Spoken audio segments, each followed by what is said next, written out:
2 जमा 2 4 होता है, मगर आरओ ने 2 जमा 2 1 और कुछ केसेस में तो -4 लिख दिया है। आज हमारी दूसरी समाअत हुई है इलेक्शन कमीशन ऑफ पाकिस्तान के सामने। मैं आज 4 कराची के एनए के उम्मीदवार और 4 पीएस के उम्मीदवार, उनके नाम मैं ले लूँ। Aftab Jahangir NA 244, Ramzan Sahab NA 240, Mohammad Yasir NA 239, Adeel Ahmed NA 232, Tariq Hussain PS 117, Shakeel Ahmed PS 121, Bashir Ahmed PS 97 और मुराद शेख पीएस 108।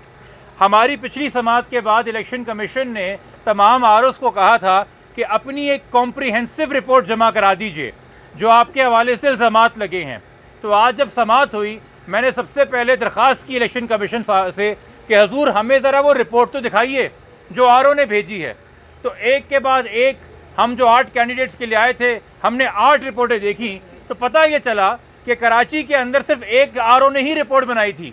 उसके बाद शायद उसने अपना ड्राफ्ट व्हाट्सएप पे शेयर कर दिया और ऊपर नाम चेंज करके वही रिपोर्ट कॉपी पेस्ट की है कराची के हर एक आरओ ने। और उस रिपोर्ट के अंदर सिर्फ 4 बातें लिखी हैं। किस तारीख को इलेक्शन हुआ, किस तारीख को फॉर्म 45 जमा हुए, किस तारीख को फॉर्म 47 बना और किस तारीख को फॉर्म 48 जमा होके हमने ईसीपी को भेज दिया। उन्होंने हमारे लगाए हुए किसी भी इल्ज़ाम की तरदीद नहीं की।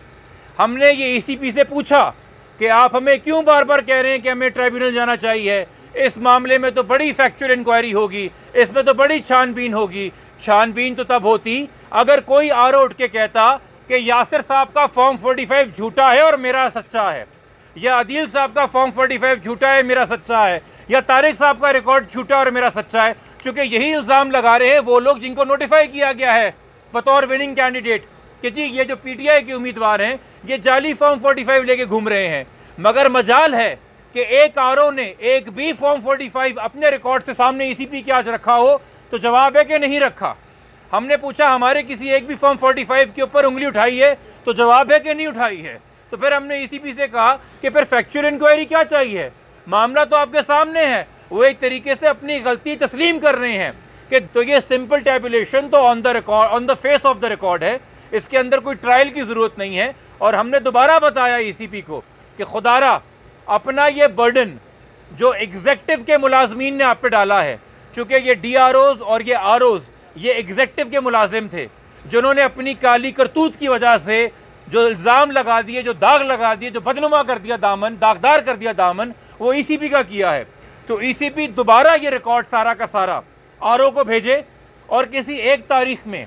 पूरे कराची के आरओज़ किसी एक तारीख पे किसी एक वक्त तमाम तर कैंडिडेट्स को अपने पास बुलाएं अपने अपने हलके के, और उनके सामने ये गिनती का अमल जो सेक्शन 95 के तहत तमाम तर उम्मीदवारों की मौजूदगी में होना चाहिए था कानून के मुताबिक, उसको दोहराया जाए ताकि दूध का दूध और पानी का पानी हो जाए।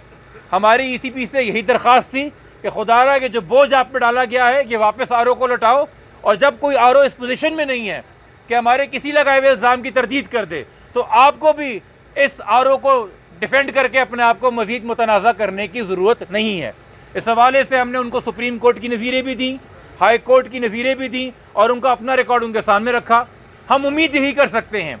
कि अगर आइन के तहत मामला तय होंगे, कानून के तहत मामला तय होंगे और अदालतों के तहत मामला तय होंगे, तो फैसले की तवक्को हमें यह है कि कराची के वो तमाम तर उम्मीदवार, चाहे उनकी मैं नुमाइंदगी कर रहा था या कोई और किसी की नुमाइंदगी कर रहा था, चूँकि मसला सबका एक है, उन तमाम आरओज़ को यही हिदायत दी जाएंगी कि अपने अपने कैंडिडेट्स को बुलाइए और एक कंसोलिडेशन का अमल पूरा कीजिए, और तब तक जितने लोगों को नोटिफाई किया गया है एज विनिंग कैंडिडेट उनका नोटिफिकेशन मुअत्तल किया जाए।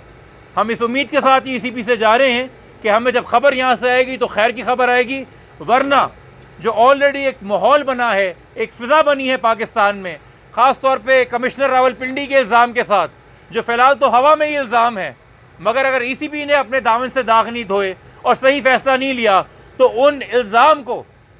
फ़ौक़ियत ये दे रहे होंगे, उस इल्ज़ाम को खड़े रहने के लिए पैर ये फराहम कर रहे होंगे। हमें उम्मीद है ईसीपी ऐसा नहीं करेगी। हम मीडिया के बहुत मशकूर हैं जो दिन रात यहाँ के ऊपर खड़े रह के ना सिर्फ यहाँ पे इलेक्शन के दिन से अब तक तमाम तर उन उम्मीदवारों की और वोटर की आवाज़ बने हैं जिनके हक़ के ऊपर 8 फरवरी के बाद डाका डाला गया है। हम आपका शुक्रिया अदा करते हैं इस दुआ के साथ कि अल्लाह हम सबका हामी और नासिर।